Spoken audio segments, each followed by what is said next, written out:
Et bonjour à toutes et tous sur YouTube. Si vous avez déjà vu la vidéo de l'interview, je suis toujours avec Elodie Chabrol, mais cette fois-ci pour le quiz astrospatial numéro 37. Alors c'est pas la même playlist sur ma chaîne entre les interviews et les quiz astrospatiaux, mais si vous suivez, vous devriez vous en sortir. Comment ça va se passer? Nous allons lire les questions une chacune. Je vais faire, si tu veux bien, hein, je vais lire les questions impaires, tu vas lire les questions paires. Ouais. Si tu veux bien, c'est comme ça que je fais habituellement avec les invités. Ouais. Voilà, faut que je chope mon écran pour bien lire, parce que là, je vois pas sinon. Et puis tu peux jouer, bien sûr, tu peux tenter de répondre. Je te demanderai tes pronostics par-ci par-là, voilà. On est là pour s'amuser, pour apprendre à la bonne franquette, hein. Ce n'est pas une compétition. Et vous, dans le chat, alors si vous êtes dans le chat, vous avez 30 secondes pour répondre à chaque question, vous aurez 4 propositions à chaque fois. Plus vous répondez vite, plus vous avez de points. Par exemple, si vous répondez au bout de 2 secondes, vous aurez 28 points, 30 moins 2. Si vous répondez au bout de 28 secondes, vous n'aurez que 2 points. Si c'est juste, les points sont positifs. Si c'est faux, les points sont négatifs. Donc bien sûr, si vous n'êtes pas sûr, je vous invite à attendre que le chrono descende un petit peu pour ne pas perdre trop de points si c'est faux, en gagner un petit peu si c'est juste par chance. Ou alors vous pouvez tenter la roulette russe, c'est vraiment répondre le plus vite possible à chaque fois, mais ça c'est vous qui voyez. Ça veut dire aussi que si vous prenez le quiz en cours de route, vous avez une chance de gagner quand même. Si vous êtes sur YouTube, eh bien forcément le temps ne compte pas, vous avez juste plus 1 par bonne réponse et moins 1 par mauvaise réponse. Et je vous invite à nous mettre votre score dans les commentaires. Si vous êtes sur l'ordinateur, QuizKit s'active de cette façon-là, sur la droite de la vidéo, passez la souris, faites les instructions indiquées dans le chat ici. Et si vous êtes sur téléphone mobile, eh bien voici les instructions. Et sachez que dans le chat, nous sommes amusés excusez-moi, QuizKit mobile, voilà. Dans le chat, nous nous sommes amusés à préparer aussi un QuizKit Minitel pour les gens qui savent ce que ça veut dire. Voilà, 3615 QuizKit. Je crois qu'on a fait aussi un QuizKit Pigeon. Attendez, QuizKit Pigeon. Oui, c'est ça, voilà, on a fait un QuizKit Pigeon, c'est Rovo Flap Flap. Voilà. Si tout va bien, on va pouvoir commencer. Je vais bien sûr du coup lancer la prochaine question. J'ai du mal à parler ce soir. Je me trompe dans certaines consonnes. La question va apparaître devant vous. Vous pourrez cliquer directement. Faites-moi un petit plop dans le chat si vous êtes bien prêt et prête avec votre QuizKit activé. Et ainsi, je vais lancer la question. En attendant, j'en profite pour vous donner des petites étoiles. Je rappelle que vous pouvez les ramasser avec votre petit chat en bas de l'écran, point d'exclamation saut, et vous pourrez changer la couleur de votre chat avec Stream Avatar, avec les étoiles que vous aurez gagnées. Si vous vous abonnez, vous aurez accès à des couleurs supplémentaires. D'ailleurs, est-ce que tu as un petit chat dans le chat Non, mais moi je suis même pas connectée, moi je suis mauvaise là. Parce que sinon je donne en fait des couleurs, je donne des étoiles directement aux invités. Oh là là, non mais moi j'ai pas mis, oh là là, alors que je voudrais un petit chat moi. Tu veux un petit chat? Ouais, non mais il faut que je me connecte, mais là je veux pas, tu vois, toucher. C'est parti, je lance la première question, on y va. Comment s'est formée la couche de poussière, le régolithe, à la surface de la Lune? Est-ce que ce sont des roches concassées par des impacts de météorites? Est-ce que ce sont des retombées de cendres volcaniques? Est-ce que c'est de la dégradation de roches par le vent solaire? Ou est-ce que ce sont des milliards de micrométéorites accumulés? Alors, le régolithe, cette poudre à la surface de la Lune qui rentre partout dans les combinaisons, etc. et dont les astronautes, je crois, ont même eu des allergies. Qu'est-ce que c'est? Qu'est-ce qu'on appelle le régolithe? Est-ce que tu as une supposition? Tu dirais quoi? Moi, j'aurais dit probablement roche concassée, mais tu vois, je suis pas sûre. Eh bien, effectivement, ce sont les roches concassées par les impacts de météorites qui fabriquent le régolithe, cette fameuse poussière lunaire donc, qui a été fabriquée au fil des milliards d'années, au fil des impacts. Une partie de la poussière martienne est aussi due à ça d'ailleurs, et aussi sur tous les corps qui n'ont pas ou très peu d'atmosphère finalement. Il y a aussi des micrométéorites dans le tas, bien sûr, mais la raison principale, ce sont quand même les roches concassées. Il y a aussi d'ailleurs des cendres volcaniques, bien sûr, mais là, il s'agissait bien sûr de la raison principale. Ouais, c'est ça, parce que... Ouais, ok, très bien. Et bravo aux 5 personnes, du coup, qui ont trouvé la bonne réponse. Est-ce que tu avais cliqué sur la bonne réponse, Elodie? Non, parce que comme je suis pas enregistrée, je te dis, en fait, voilà. Donc nous aurons les pronostics d'Elodie. Voilà, exactement. Alors, j'attends du coup que les réponses arrivent à tout le monde. Il y a un petit temps de latence pour que chacun ait bien 30 secondes pour répondre. Et on va voir où en est le podium.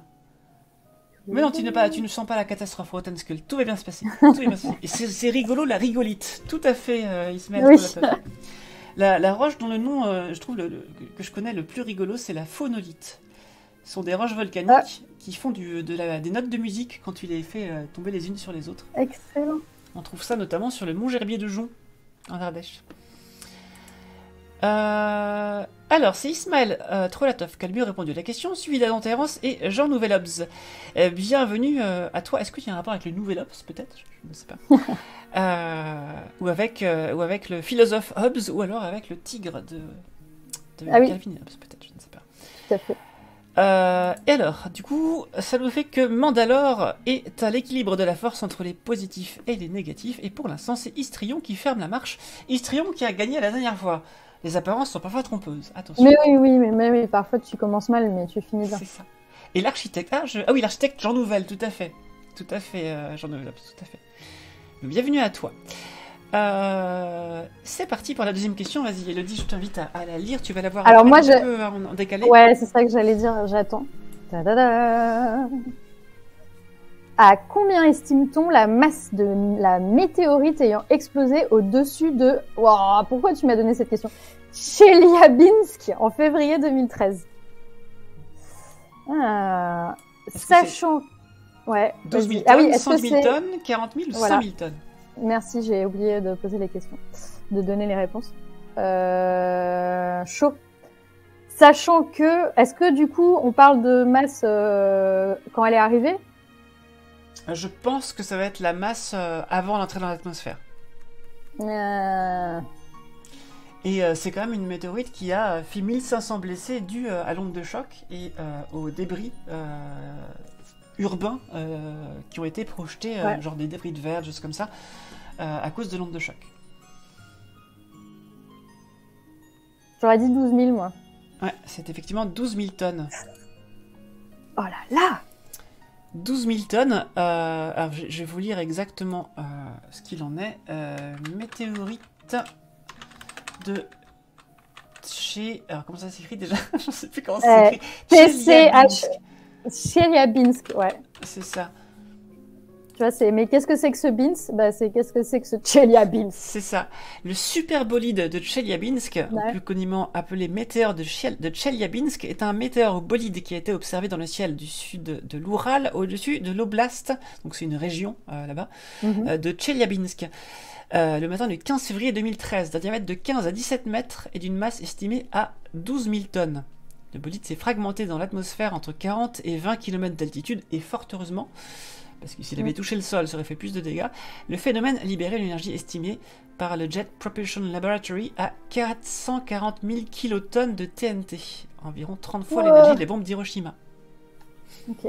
Voilà, donc c'est assez costaud, et donc ça avait fait 1500 blessés. Bien sûr, là-bas il y a des dashcams dans toutes les voitures, donc on a pu voir effectivement l'événement, etc. Mais oui, c'était cette image-là, ouais, on voyait des trucs dans tous les sens. Tout à fait, et on a pu aussi retrouver la trajectoire d'impact de la météorite, et on a retrouvé, je crois, un morceau au fond d'un lac gelé, et avec la même armada de caméras et tout ça, de calculs qu'on peut trouver pour Vigiciel, par exemple, le projet de récupération de météorites que nous a présenté Sylvain Boulet jeudi. Voilà. Ah oui, exact.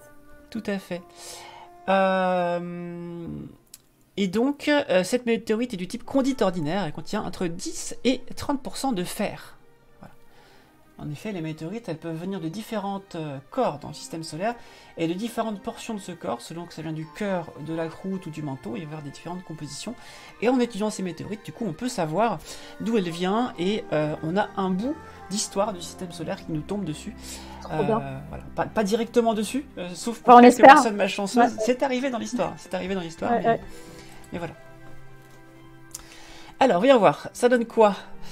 Il y a une personne qui a trouvé, c'était Bibi le fantôme. Bravo à toi. Bibi le fantôme, est-ce que tu as fait ça par élimination, au pif, ou est-ce que tu connaissais la valeur? Dis-nous dans le chat si tu te souvenais de la valeur de cette masse de météorites. Moi, j'avoue, je l'ai fait par élimination. Hein.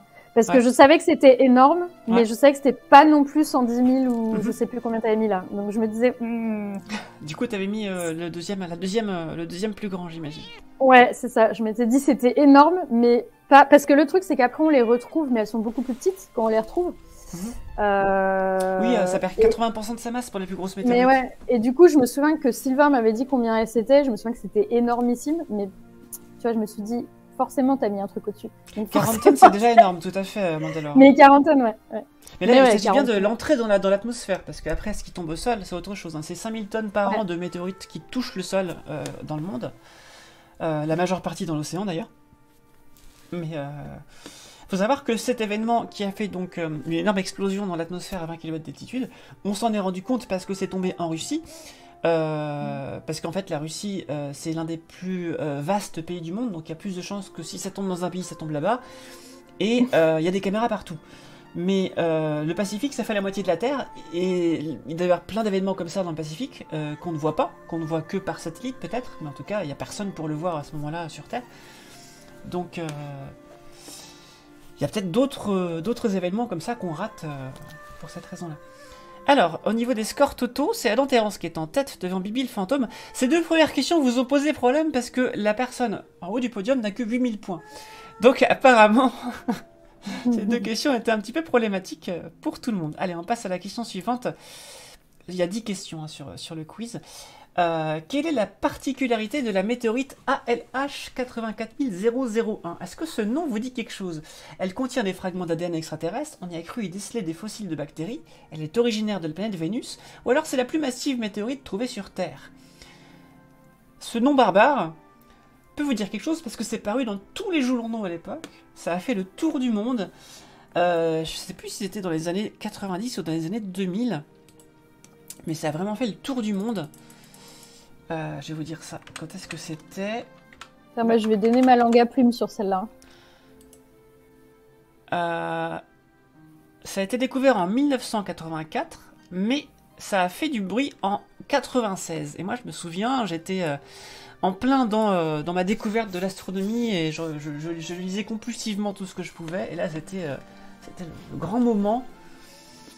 Découverte extraordinaire de la NASA, en grande pompe avec conférence de presse et tout. Mais il se trouve qu'en fait, c'était une fausse alerte. Et on a cru y déceler des fossiles de bactéries. Je vais essayer de vous montrer à quoi ça ressemblait. Alors j'ai trop de fenêtres ouvertes, je me perds, bien sûr, forcément. Voilà. Je vais vous montrer ça comme ça. Je vais afficher Firefox, si j'y arrive. Voilà, toc. Propriété, c'est ça que je veux, terminer. Toc, voilà. Voilà à quoi ça ressemblait au microscope. Des formations filiformes de quelques nanomètres de long, ou quelques centaines de nanomètres de long, je ne sais plus. Et la controverse est toujours en cours, à savoir est-ce que c'est vraiment des fossiles de bactéries, et surtout, si oui, est-ce que ça viendrait pas de la Terre? Parce que la météorite a été trouvée en 84, on l'a étudiée en 96 pour trouver ça. Depuis combien de temps elle était là, on ne sait pas forcément, et des météorites qui sont contaminées par tout un tas de choses, c'est tout à fait possible. Sylvain en parlait jeudi justement, ne serait-ce que des météorites ferreuses que vous allez vous amuser à gratouiller avec un aimant pour voir si c'est bien du fer, bah là ça fausse tout parce que ça enlève tous les champs magnétiques qu'il pouvait y avoir, etc. Là c'est pareil, un machin qui tombe sur Terre, des bactéries, il y en a plein sur Terre, voilà, donc c'est encore en controverse. Mais c'est cette fameuse météorite martienne, d'ailleurs, ALH 84001, c'est comme ça qu'elle s'appelait, parce qu'elle a été trouvée en 84. Je vous mets la page Wikipédia si ça vous intéresse d'en savoir un peu plus. Voilà. Elle venait de Mars, tout à fait. Tout à fait. Et donc c'est un exemple de communication trop rapide, on va dire. Ouais. On a une communicatrice scientifique qui est ici. Que penses-tu de ce genre de communication sensationnaliste et trop rapide? Bah ouais, non, c'est jamais bon. Mais après, malheureusement, le truc, c'est que maintenant, avec les réseaux sociaux, alors à l'époque, c'était pas le cas. Oui, c'est vrai. Donc du coup, c'est encore pire parce que à la limite, maintenant, avec les réseaux sociaux, ça a plus le risque d'arriver. Mais à l'époque, vu la date, ça devrait pas, tu vois, ils auraient dû plus vérifier. Bah qui après, racontait. c'était une potentialité assez énorme de découverte, alors peut-être que... Ouais, après, il y a aussi des trucs, tu sais, où, alors, tu dis potentiel truc, et en fait, les gens prennent ça comme argent comptant, genre, tu vois, en C'est vrai. bio, typiquement, ce qu'on voit souvent, pour faire le parallèle, ça va être les études qui sont faites chez les souris. Mhm. Et du coup, tu vois les articles où ils disent, tiens, il se passe tel truc, genre, on a trouvé l'hormone de la fidélité, ou on a trouvé tel truc et machin. Et tu lis l'article, et en fait, c'est chez la souris, il y a ça. Tu fais, ouais, en Chez fait, la souris, dans un cas ou machin, truc... non, mais voilà. Et du coup, en fait, on n'a pas trouvé un truc, tu vois. C'est que chez la souris, il se passe tel truc, mais voilà. Et ça, c'est souvent parce que bah, ça permet aussi de faire un beau titre pour les journaux, alors que voilà. Et c'est ça, Mais regardez qui nous rejoint. Qui nous rejoint? Ouais, J'ai elle vu- arrive, elle arrive. Ah, d'accord. Ah non, ouais, peut-être pas. On va voir. Oui, non, ce que je voulais dire, c'est que quand on fait les news justement avant l'interview, on fait toujours bien attention, quand il y a un truc qui nous paraît étrange, d'aller voir du coup sur les sites professionnels pour voir au moins le résumé de l'article, parce que souvent, Oui. rien que dans le résumé de l'article, même quelqu'un C'est- qui fait pas de science, hein, juste avec la compréhension de la langue anglaise, si on voit un conditionnel dans le résumé de l'article et pas dans la news sur un journal quelconque, déjà, on voit qu'il y a un truc qui va pas. Donc la procédure à suivre, hein, vous trouvez une news sur les réseaux sociaux, vous cliquez, vous allez voir l'article du journal classique ou l'article du journal scientifique qu'il va y avoir. Et puis après vous allez voir sur Wikipédia s'il n'y a pas des petites infos, des données en plus, etc. Si ça suffit pas, vous allez voir les sources, et si ça suffit pas, bah, vous allez voir directement les articles scientifiques, vous allez voir les sites de données scientifiques, etc. Voilà. Mais en général, si ça paraît trop beau pour être vrai, c'est qu'il y a des chances C'est que que ça le c'est soit. généralement. Voilà. Bravo Ismaël pour avoir bien répondu à cette question. Big Sieve, Rotten School, bravo à vous. Et c'est Ismaël qui prend la tête du classement devant Joli. Adam Terrence et contestante 33. Et je ne sais pas qui c'est. Et c'est Estrion qui ferme la marche. Effectivement, Estrion connaît moins de choses sur les météorites que le sujet de la semaine dernière. Je sais plus ce que c'était la semaine dernière, j'ai oublié déjà. C'était quoi la semaine dernière, le sujet sur lequel tu as gagné, Estrion? Je me souviens plus du tout. Bravo à vous. Et c'est à toi, Elodie, de lire la question 4, s'il te plaît. Et alors, ça sera Élodie et Plume pour la question 4. Ouh, petit chat. Coucou, petit Alors, chat. comment s'appelle la classe de météorites dont les matériaux ne sont pas différenciés? Contenu mélangé. Ça veut est-ce dire que qu'à ce sont l'intérieur, c'est pas les plus lourds en bas, les pas plus mélangé. légers en haut. Voilà. Ok. Est-ce que ce sont des ataxites? Est-ce que ce sont des chondrites? Est-ce que ce sont des fulgurites? Ou est-ce que ce sont des sidérolites? Alors, Plume, qu'en penses-tu? qu'en pensez-vous? La tête. Et j'ai C'est fait pas une ça faute du d'orthographe d'ailleurs. C'est pas du tout ça que je voulais faire. J'ai fait une faute On d'orthographe. se dit. Avez-vous un annuaire des bons papiers? Ah oui, je vois la faute. Oui, oui. Tu peux aller voir Archive. C'est des papiers qui sont gratuits puisqu'ils sont juste avant publication. Alors bien sûr, comme c'est juste avant publication, il faut prendre ça avec un petit grain de sel, mais avec un grain de sel plus petit qu'un simple article dans un journal classique. Voilà. Vous pourrez donc aller voir sur Archive. Il y a aussi, du coup, pour les publications qui sont déjà publiées, il y a un moteur de recherche de la NASA qui s'appelle NASA ADS, où vous avez toutes les publications en astronomie qui apparaissent. C'est un peu comme PubMed pour les publications dans la médecine. Et si vous avez des doutes sur un objet du ciel, et que vous ne trouvez pas l'information dans Wikipédia ou ça vous semble contradictoire entre les langues, etc., ça peut arriver, même si Wikipédia en astronomie est assez bien fait, bah, vous avez Simbad, qui est le moteur de recherche d'objets célestes professionnels. Voilà. Voilà un petit peu les 3 sources que je vous conseille d'aller voir en bout de course si vous n'avez pas trouvé l'information que vous vouliez dans les sources plus vulgarisées. Et donc effectivement, les météorites qui ne sont pas différenciées, ce sont les chondrites. Chondrites. Ouais. Petit problème d'orthographe. Voilà, ce sont les chondrites. Chondrites. Ça, je le savais, tu vois. Oui, bravo. Merci Sylvain. Merci, En fait, Sylvain. dans le système solaire, vous avez différentes sources de météorites. Vous avez des astéroïdes, vous avez des planètes, vous avez de la poussière interstellaire, vous avez des comètes. Vous avez aussi des planètes qui n'existent plus, des protoplanètes qui n'existent plus. Il faut savoir que un corps rocheux, quel qu'il soit, enfin un corps solide, quel qu'il soit dans le système solaire, dans un système planétaire, selon sa masse, il va avoir une organisation interne différente. S'il est plus massif, eh bien, il va faire chaud, du coup, par gravité, la pression va faire qu'il va faire chaud au cœur du machin, et donc ça va fondre au cœur, et ça va être plutôt solide à l'extérieur.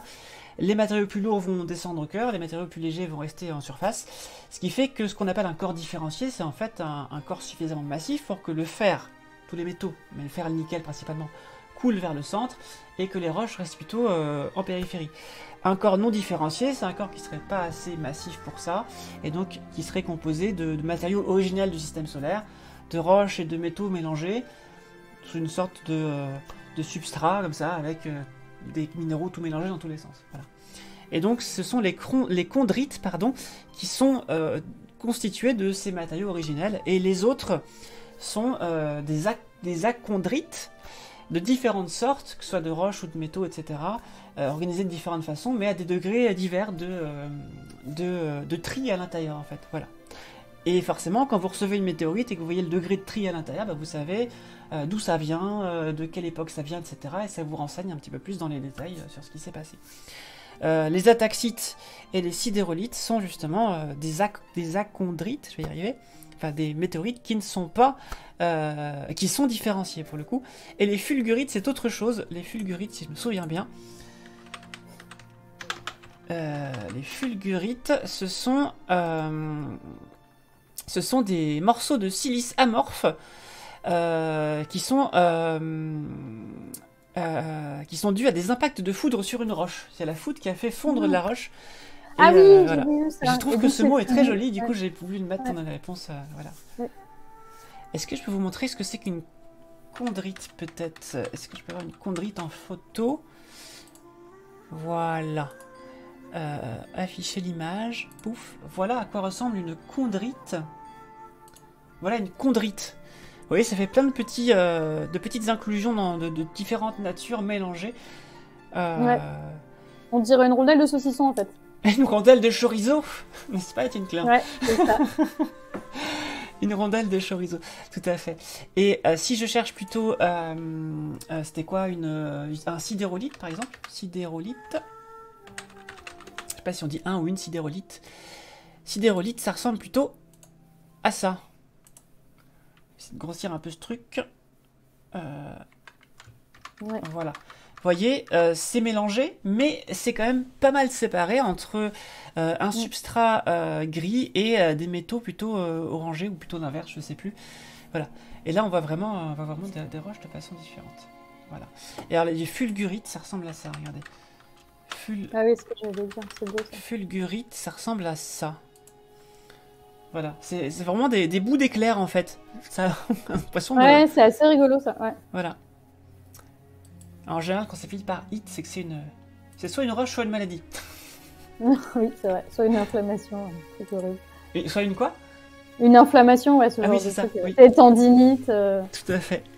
Ouais. La semaine dernière, le quiz... Ah oui, c'était sur les tout ce qui se passe autour de la Terre. L'espace autour de la Terre avec les coordonnées spatiales, les orbites basses, les lignes de Kármán, tout ça. C'était ça, tout à fait. Acrondite numéro 1 sur la traçabilité depuis des milliards d'années. Exactement. Tout à fait. C'est Image Numérique qui a le mieux répondu à la question. C'est Ismaël trop la teuf. Bravo à vous. Et c'est Ismaël qui est en tête, suivi d'Image Numérique qui retrouve sa place dans le classement. Image Numérique qui avait perdu la fois dernière alors que Image Numérique avait gardé la coupe étoilée pendant très longtemps. Jean Nouvel-Obs est à la bascule entre les négatifs et les positifs, et Istrion GG ferme la marche. Bravo à toutes et à tous. J'espère que les personnes qui ont un score négatif, j'espère que vous apprenez des choses. C'est ça qui compte. Et Elodie, j'espère aussi que tu apprends des choses et que tu t'amuses. Oui, tout à fait, tout à fait. Question suivante, c'est la question numéro 5. Dans quel tome de Tintin, attention pop culture, le héros est-il en contact avec une météorite? Est-ce que c'est l'île Noire? Est-ce que c'est le Temple du Soleil? Est-ce que c'est Objectif Lune? Ou est-ce que c'est l'étoile mystérieuse? Alors... Tu sais quoi, j'en ai aucune idée, mais j'avais envie de dire Objectif Lune, mais je me dis que c'est trop évident comme réponse. Oui, je donnerai je donne un indice au bout de... Quand il restera plus que 5 secondes, attention. L'indice, c'est qu'Objectif Lune ne sont pas encore partis de la Terre. Ah ouais, c'est ça. Hein. Ouais. Marcel Relier dit ah bah voilà, je sais répondre. Et deuxième indice, il y avait des gros champignons bizarres aussi sur la météorite. Oh, je me souviens Et même sur la couverture de la BD. Et oui, c'est l'étoile mystérieuse et des gros champignons qui pop.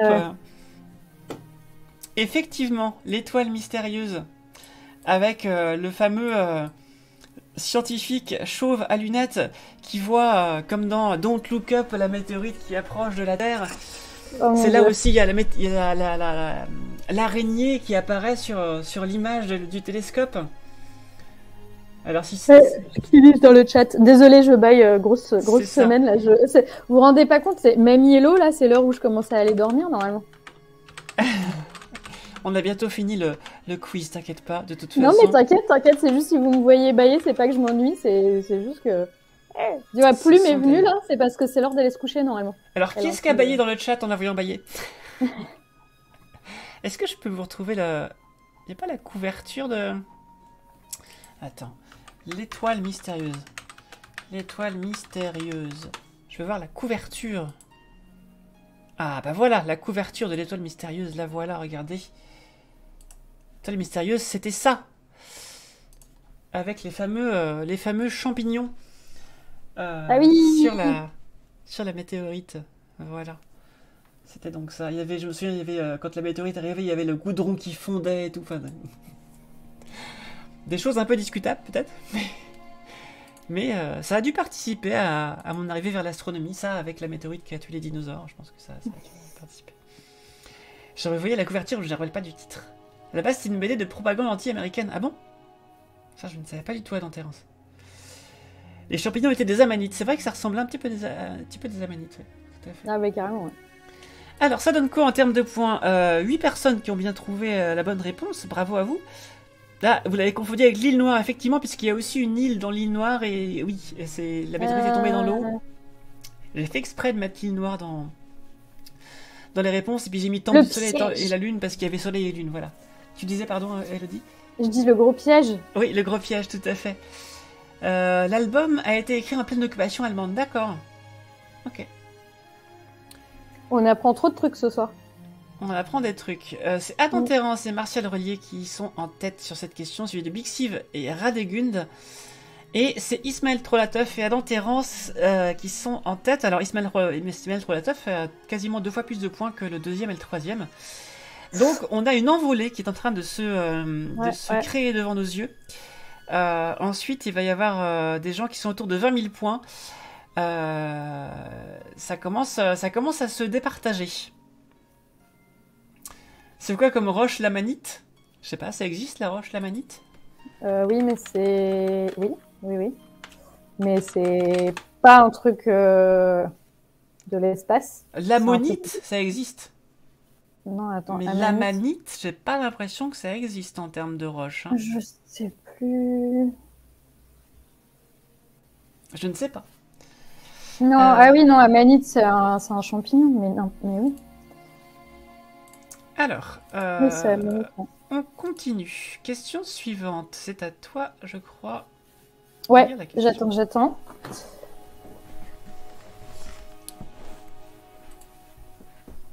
Alors, dans quelle province du Mexique se trouve le cratère le fameux du Chicxulub, trace de l'extinction massive il y a moins 66 millions d'années? Est-ce que c'est non aviens? Et ouais, alors je n'ai rien dit, je croyais, tu vois, je me disais est-ce que ça va être ça la question, mais non. Yucatan, Tamaulipas, Sakala, mais à chaque fois tu me mets des trucs. J'ai toutes les questions avec les noms horribles. Veracruz. Veracruz, ça va. Tu sais, à chaque fois, je suis là. Question, non, horrible. Je ne connaissais pas les États du Mexique, donc pour faire la réponse, j'ai regardé les États du Mexique. Je ne connaissais pas, voyez-vous. Ah ouais, j'avoue, je connaissais le nom, mais je sais absolument pas où c'est. Yucatan, allez, juste histoire de... Eh oui, c'était dans le Yucatan. Mais alors, j'ai de la chance.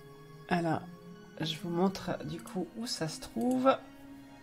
Voilà, hop, je vais essayer d'afficher l'image. Un petit peu gros ça.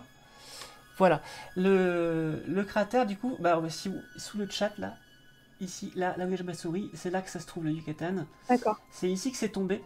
Et alors, le Tamaulipas, c'est ici. C'est plutôt sur la branche verticale, là, au milieu du Mexique. Ouais. Veracruz, c'est plutôt dans le creux en bas, ici, dans le golfe. Et Tlaxcala, c'est plutôt vers Mexico, plutôt au centre du Mexique. Voilà. Et donc, Ok. Chicxulub, c'est dans cette zone ici, peu profonde, juste sur la péninsule du Yucatan. Voilà, je vous l'ai mis dans le chat. Alors, chose mystérieuse, quand vous allez sur Google et que vous tapez météorite, ça fait ça. Ah oui, mais ça fait un truc qui attaque les pauvres dinos. Ça fait une météorite qui tombe Bah oui, sur l'écran. Ouais. Et si Ouais. vous tapez Chicxulub, c'est pareil. Oh. C'est marrant quand même ça. Voilà. Et si vous faites... Mais si il vous y a faites quelques trucs comme ça que tu Gros peux faire. goût. Gros goût, ça fait apparaître gros goût. Et ça lui fait faire tomber... Mais il y avait d'autres trucs comme ça, je sais plus lesquels, mais il y en a d'autres. C'est très rigolo quand même. Mais ouais, c'est énorme. Voilà, j'avais pas remarqué qu'il y avait ça. Mais Ah si tu tapes, je crois que si tu tapes pivot, Pivot. PIVOT, tu sais, comme dans Friends avec le canap là. Ça ne l'a pas fait. Alors, je sais Ah pas. non, ça ne l'a pas fait. Alors je sais plus ce que c'est. Bref, je retrouverai peut-être ou pas d'ailleurs, on verra. Mais sur Google, il y a quelques trucs à taper comme ça qui sont assez magiques. Merci Kawitawan pour l'abonnement. Merci beaucoup. Effectivement, vous pouvez vous abonner avec un Prime si vous avez un abonnement Amazon Prime. Le premier mois d'abonnement sur Twitch est gratuit et vous pouvez le donner à une personne sur Twitch. Bravo, merci à vous. D'ailleurs, du coup, Kawi, tu vas avoir accès à d'autres émoticônes. Des émoticônes en plus, ce sont des émoticônes Milky, mascotte de la chaîne, et qui sont dessinés, j'ai du mal à parler aujourd'hui, hein, par ma chérie Fidafid, qui est illustratrice et qui a aussi une chaîne Twitch. Elle stream le soir à 18h. Je vous invite à aller la voir. C'est très très chouette. Elle fait de l'illustration et puis elle fait aussi des jeux de survie. Voilà.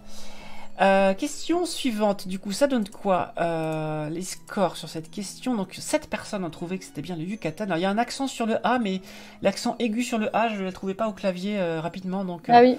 du coup, je ne l'ai pas mis. Je sais qu'il y a un code Alt plus un chiffre pour le mettre, mais là, je l'avais pas sous la main. Et donc, effectivement, comme on précisait avec Elodie, moins 66 millions d'années, c'est une extinction massive des dinosaures non aviens, puisque les poulets sont des dinosaures. Et oui. Ce qui fait qu'un animal est un dinosaure, c'est une question de trou dans le crâne, je crois, entre autres. Ouais. Et voilà, les poulets sont des dinosaures. Tous les oiseaux sont des dinosaures. Show scores. Et contrairement à ce qu'on pourrait penser, les oiseaux et les raptors ne sont pas dans la même branche des dinosaures. Les T-Rex et les oiseaux ne sont pas dans la même branche, je crois pas. Non, je crois que c'est les branches. Ouais, je ne m'aventurerai pas plus.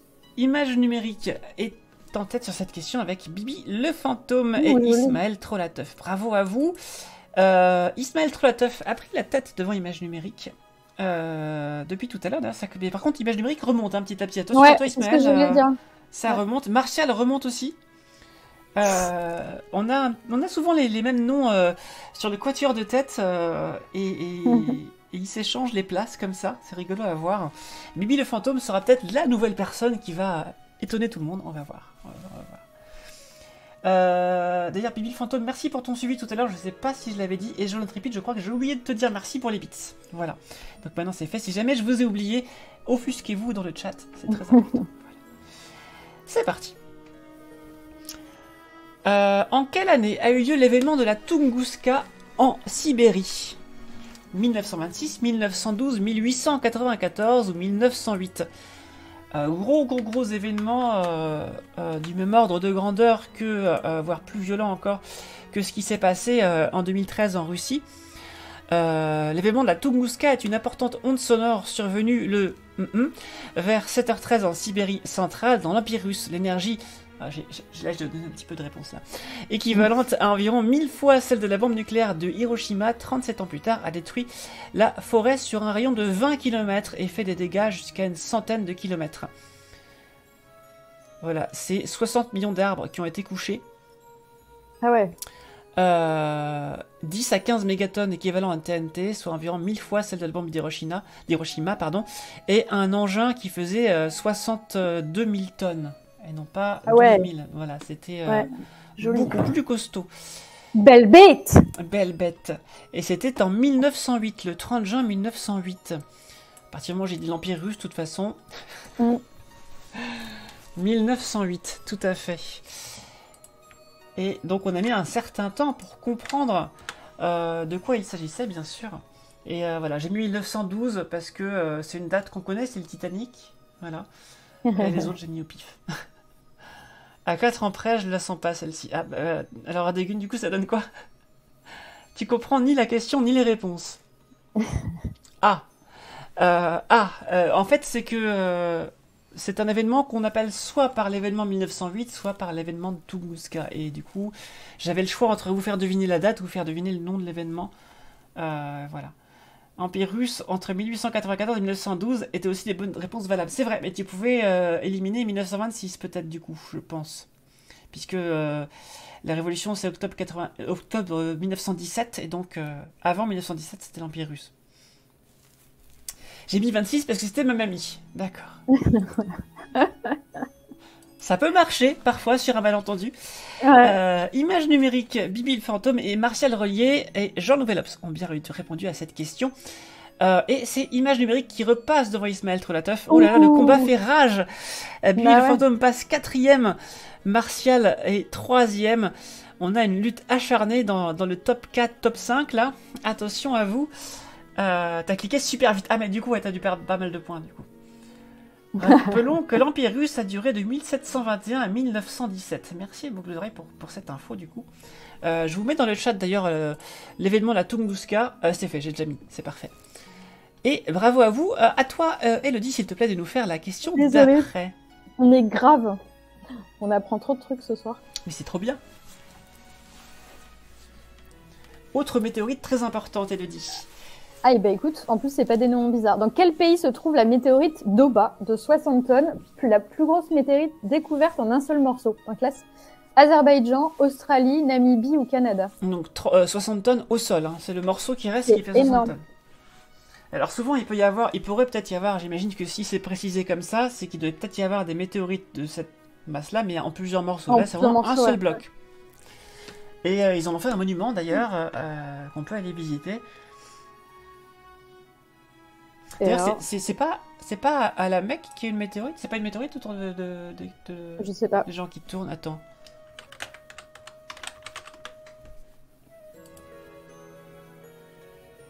Est-ce que c'est... J'ai rêvé ou pas? Je sais pas du tout. Je ne saurais te dire. Google va te dire. D'ailleurs, c'est une ataxite. La météorite de Oba, tu veux dire? Ouais, je crois.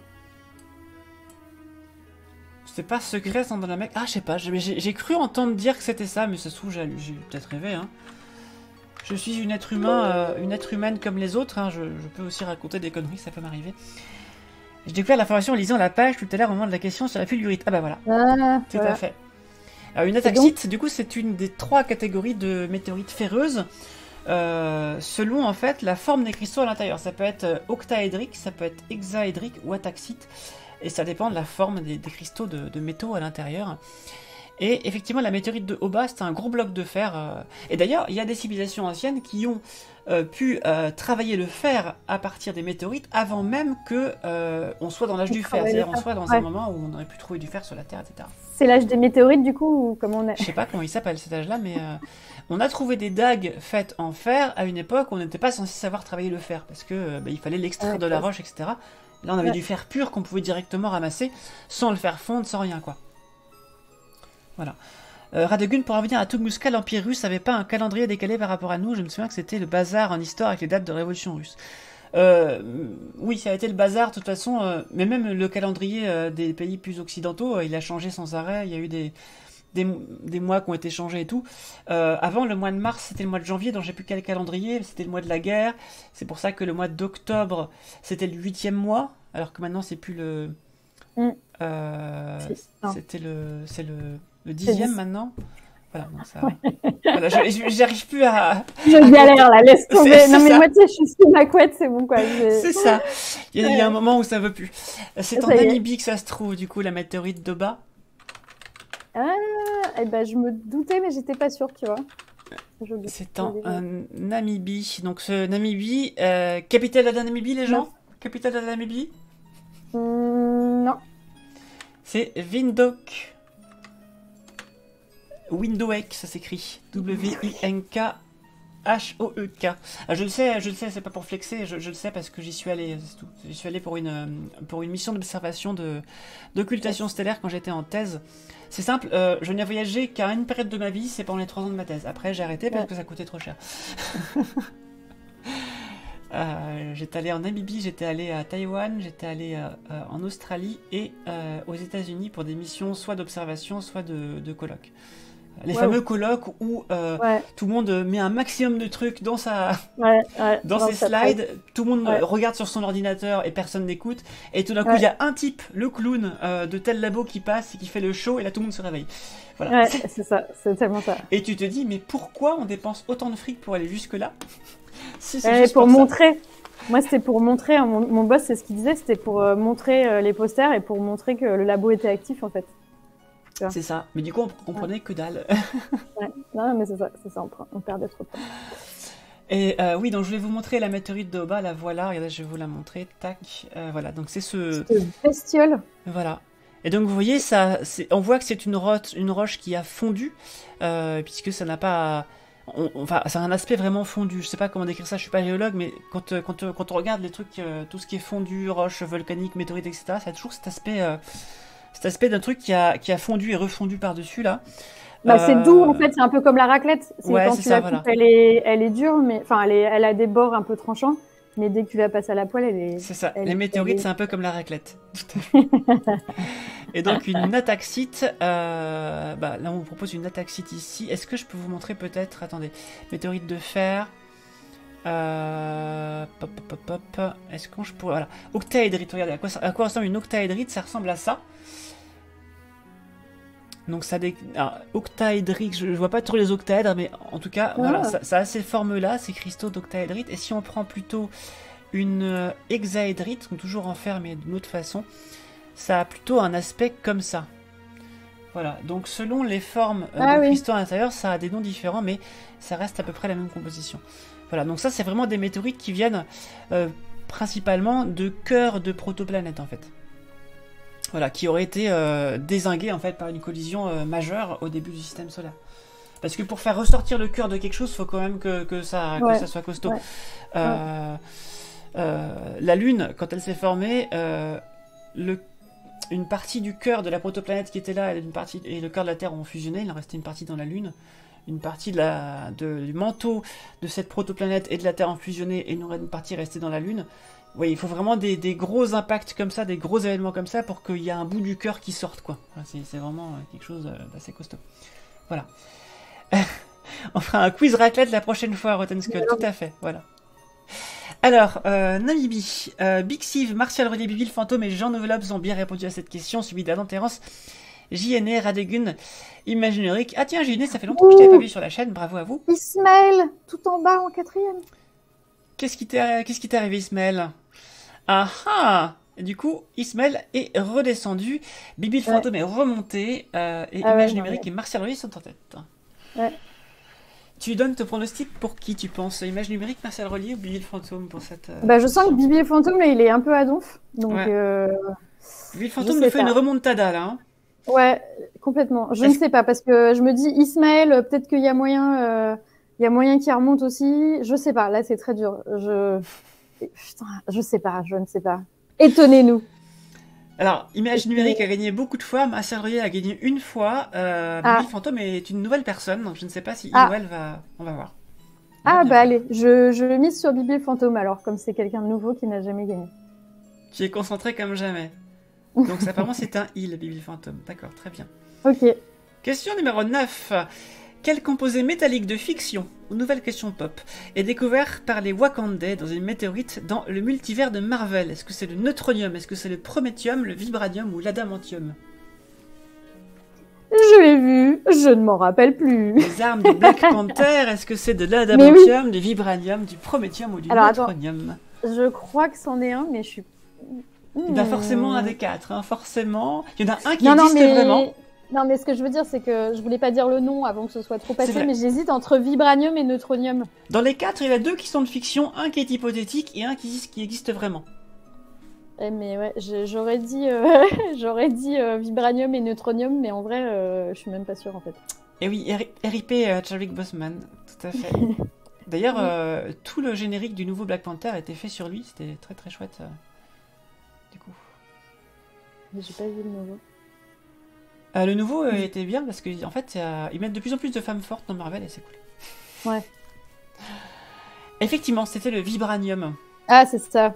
Le vibranium. Parce que je crois que quand ils ont dit, je me suis dit, mais n'importe quoi ce nom. Ça vibre, c'est pour ça. Bah ouais, c'est ça. L'adamantium, c'est ce qu'on retrouve dans les X-Men, c'est notamment le métal qui est injecté à Wolverine. D'où il se plante. Ouais, parce pour remplacer ses os. Bah oui, tu m'étonnes. Et l'adamantium, c'est aussi ce qu'on trouve dans les Célestes morts dans The Eternals. Vous savez, le Céleste qui sort de la Terre, là, machin. Apparemment, c'est fait d'adamantium. Et dans Captain America, le nouveau qui va sortir, ils vont justement avoir une guerre par rapport à l'adamantium, etc. D'accord. Le neutronium. Le neutronium, je l'avais fumé le truc. Hein. Le neutronium, c'est un état de la matière qui serait constitué de neutrons, qui est hypothétique. D'accord. Voilà, neutronium. Je vous mets ça ici. Le neutronium est un terme populaire revêtant plusieurs sens. Il peut désigner un aimant hypothétique de numéro atomique 0, donc fait non pas de protons mais de neutrons. Il peut également renvoyer un état extrêmement dense de la matière qui ne peut exister que sous des énormes pressions qu'on retrouve au cœur des étoiles à neutrons. C'est un état de la matière dont plusieurs aspects sont actuellement mal compris.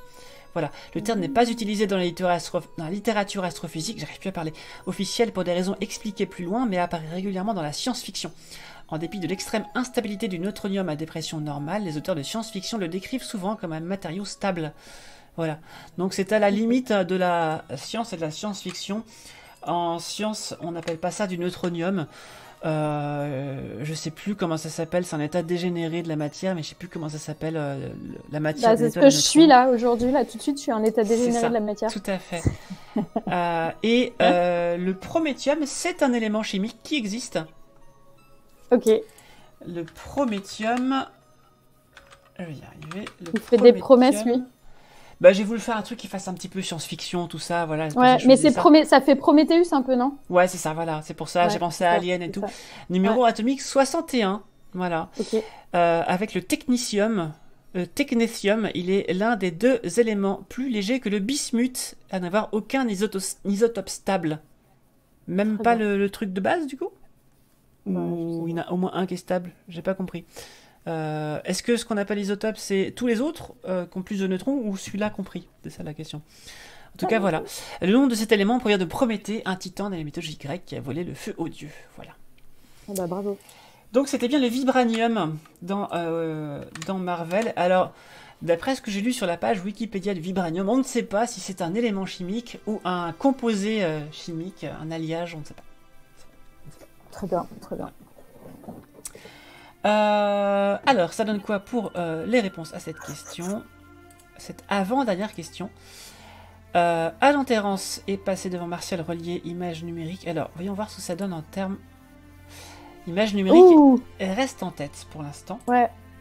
Ah non, mais attends, oh là là, Bibi Fantôme qui est redescendu, Alain Terrence qui est remonté, du coup. Non, mais là, c'est...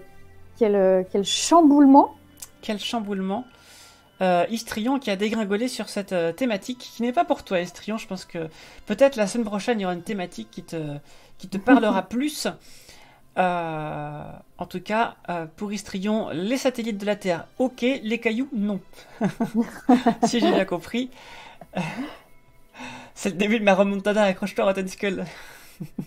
Oui, c'est vrai que tu peux peut-être dépasser Rotten Skull, qui sait. Martial Relier peut encore battre Image numérique pour cette dernière question. Par contre, pour les autres, ça va plutôt se battre sur la deuxième ou troisième place, je pense. Ça va plutôt se battre sur la fin. Ouais. Allez, c'est parti. C'est toi qui va nous faire, je crois, la dernière question. Allez, préparez-vous. Dernière question. Je mets toujours un petit peu plus de temps. Pas de souci. Comment s'appellent les traînées de roches partant en étoile d'un cratère météorique? J'en ai aucune idée. Des éjectats, des chasmas, des dépôts ou des retombées? C'est chasma, c'est ça? Chasma? Je pense qu'on dit chasma. Chasma. Tu vois, voilà, je ne sais même pas le prononcer. Les traînées de roches partant en étoile. Je sais pas, j'aurais dit éjecta. Eh bien, Pas du tu tout. aurais dit bien. Ah, c'est vrai? Ce sont bien des éjectats. Je vais essayer de vous trouver. Ça me paraît le plus logique scientifique, tu vois. Après, chasma, je sais pas ce que ça veut dire, mais... Alors, je vais essayer de vous trouver une belle photo d'éjecta. Camaro. Mais moi, je connais autre chose Camaro, surtout. Pardon. Pourquoi Camaro, d'ailleurs? Mais pourquoi... Une belle photo d'éjecta, vous voyez, voilà, ça ressemble à ça. Ah ouais, oui, c'est... Oui. Ah, mais il y a des cratères de lune comme ça. Bah, c'est un cratère de lune, Oui. ça, non? Oui, Ouais. probablement. Ouais. Il y a d'ailleurs Tycho et Copernic, les très gros cratères de la Lune, Ouais. qui sont très brillants, qui ont bien révélé la roche bien brillante, bien jeune, en D'accord. dessous et non pas altérée par les impacts et par le vent solaire. Ça donne du coup des éjectats comme ça. C'est un petit peu ce qui se passe quand vous jetez quelque chose dans l'eau, il y a des gouttes qui partent. C'est pareil, sauf que là, c'est pas des gouttes, c'est des roches. On appelle ça des éjectats. Alors, en langage commun, on peut dire des dépôts ou des retombées, mais les langages scientifiques, ce sont des éjectats. Et si on cherche chasma, c'est une autre formation rocheuse sur une planète. Ça désigne une vallée à forte pente ou un large canyon. Par exemple, la vallée de Dana. Dans la vallée, dans le chasma. Oh. De Dana. Voilà un chasma. Ça ressemble à ça. Voilà.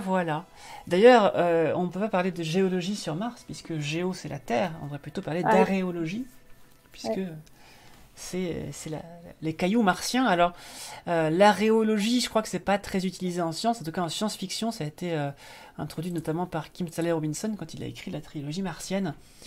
Parce que je ne sais pas si l'aréologie se soit encore vraiment utilisé comme... Non, j'ai pas l'impression que ce soit... Recherche aréologie. Science qui a pour objet l'étude des matériaux qui composent la planète Mars. Je ne sais pas si c'est très utilisé par les planétologues martiens. Géologie de Mars, parfois appelée aréologie. Il y a un petit 3, je regarde la source. Le terme aréologie peu usité est présent dans peu de dictionnaires. Il dérive étymologiquement du grec ancien Arès, disant le dieu. C'est pas très utilisé, mais en tout cas... Si vous dites ça, normalement les paléontologues comprendront ce que vous dites. Voilà.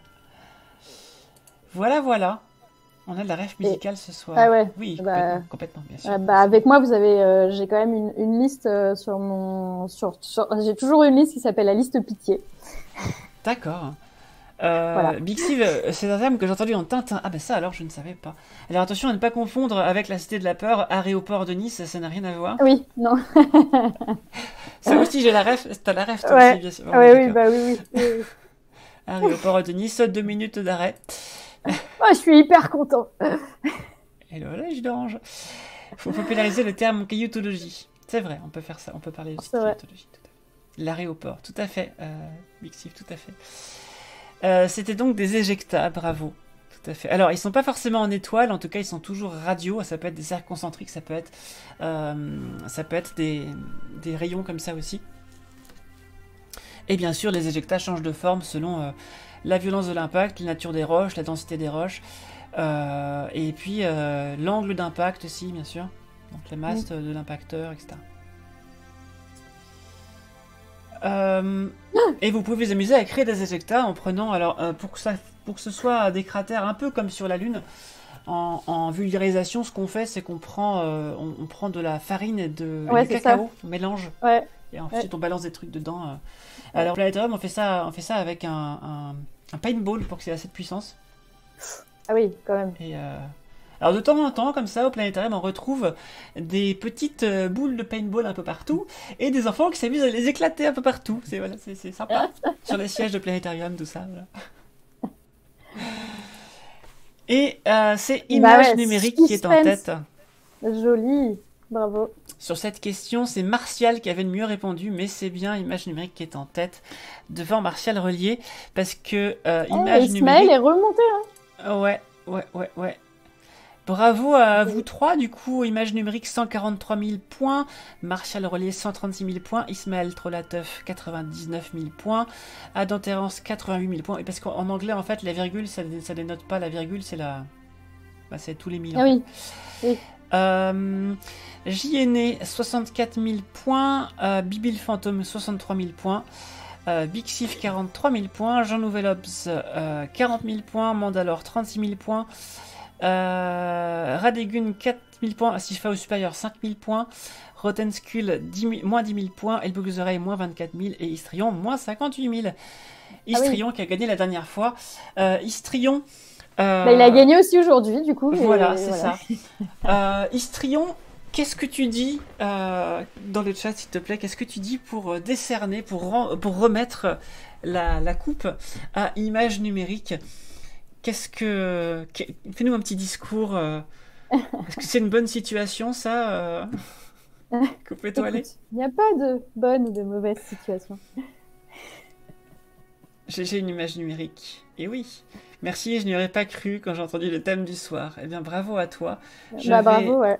Changer le nom de la personne qui possède la coupe étoilée. Il s'agit de Image Numérique. Voilà, bravo à toi. Je vais, comme d'habitude, donner des petites étoiles à Image Numérique, qui bien sûr est arrivée en tête. Alors, hop, petite étoile numérique. Hop, voilà. Comme ça, tu pourras changer la couleur de ton petit chat. Je vais en donner également à Martial Relier. Martial Relier, qui a un très joli chat violet et blanc, d'ailleurs. Je ne sais pas si vous avez vu. Ouais. Voilà. Hop. Composition de couleurs que j'ai faite moi-même. Et Ismaël Trollateuf. Où est-ce que tu es, Ismaël? Est-ce que tu peux dire un petit truc? Voilà, Ismaël est ici. Très bien. Tac. Ismaël, tu es là. Et Adam Terrence qui est quatrième, la médaille en chocolat. Où es-tu, Adam Terrence? Le petit chat noir d'Adam Terrence. Il est à droite là. En bas, ouais. Ah oui, il est dur à voir. Voilà. Bravo à toutes et tous. Je vais mettre encore des étoiles pour tout le monde. Je suis riche. Et oui, tout à fait.